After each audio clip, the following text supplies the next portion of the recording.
ខ្ញុំធីតាសូមជម្រាបសួរបងប្អូនទាំងអស់គ្នាថ្ងៃនេះខ្ញុំមាន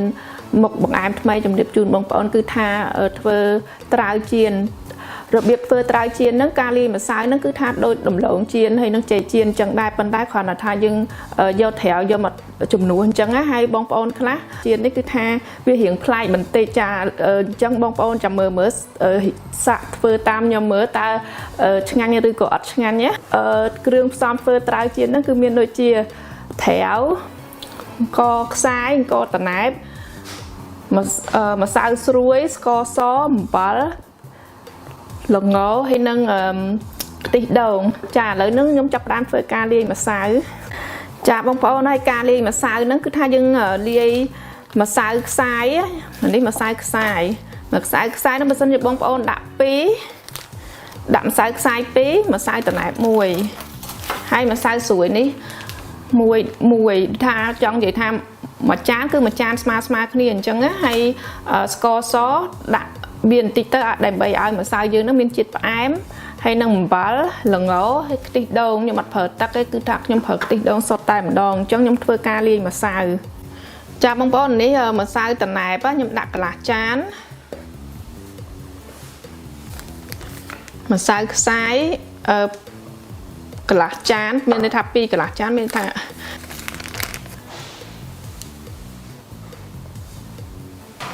នេះម្សៅស្រួយ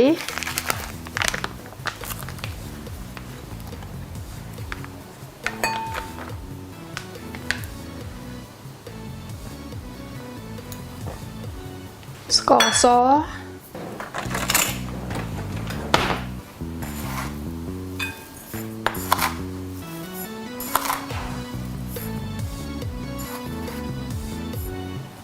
អំបិលខ្ញុំដាក់បន្តិចហើយបន្ទាប់មកកូរម្សៅនឹងឲ្យវាចូលឲ្យវាសបល់ចូលគ្នា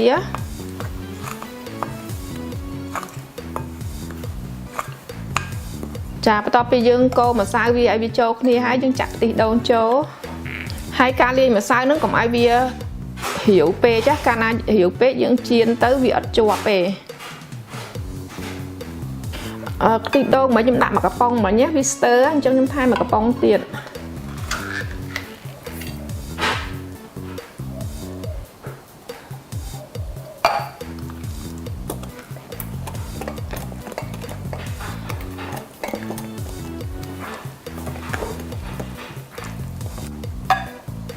ចាបន្ទាប់ពីហ្នឹងគឺថាខ្ញុំដាក់ល្ង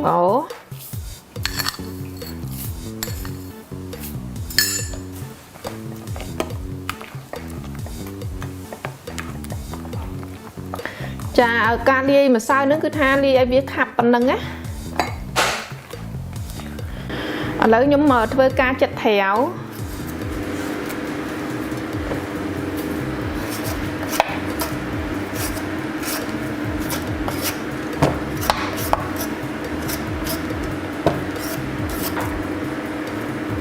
ចានេះត្រាវខ្ញុំដាក់បំពងត្រាវម្ដង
បងប្អូននេះគឺថាក្បួនធ្វើត្រាវចៀនហ្នឹងគឺថាលាយម្សៅដល់ខ្ញុំហ្នឹងគឺថាស្រួយឆ្ងាញ់ល្អហើយពេលដែល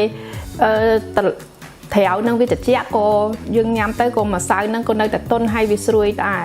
ចាហើយវីដេអូថ្ងៃហ្នឹងមានតែប៉ុណ្្នឹងទេដែលជម្រាបជូនបងប្អូនហើយសូមកុំភ្លេចបងប្អូនជួយ like និង subscribe នៅ Channel YouTube របស់នាងខ្ញុំដើម្បីទទួលយកវីដេអូថ្មីៗចាអរគុណ